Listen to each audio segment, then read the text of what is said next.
நீங்கள் பார்த்துக் கொண்டிருப்பது நியூஸ் 21 செய்திகள். தமிழ்நாடு செய்திகளை உடனுக்குடன் தெரிந்து கொள்ள நியூஸ் 21 செய்திகளை பாருங்கள். உண்மை, உழைப்பு, உயர்வு. பழனியில் பெண்ணை கொலை செய்த இளைஞன் கைது. போலீசாரிடமிருந்து தப்பி முயன்ற போது கால் முறிவு ஏற்பட்டது.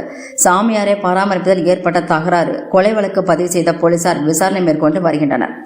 திண்டுக்கல் மாவட்டம் பழனிமலை அடிவாரத்தில் தனியார் மண்டபத்தில் காந்தி என்ற பெண் வேலை பார்த்து வந்தார்.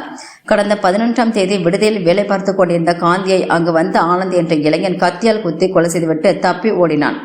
திண்டுக்கல் மாவட்ட கண்காணிப்பாளர் டாக்டர் பிரதீப் உத்தரவின்படி பழனி நகர துணை கண்காணிப்பாளர் தனஞ்சயன் தலைமையில் நகர காவல் ஆய்வாளர் மணிமாறன் மற்றும் உதவி ஆய்வாளர் ராஜ்குமார் மற்றும் காவல்துறையினர் தீவிர தேடுதல் வேட்டையில் தப்பி ஓடிய ஆனந்தை போலீசார் பல இடங்களில் தீவிரமாக தேடி வந்தனர்.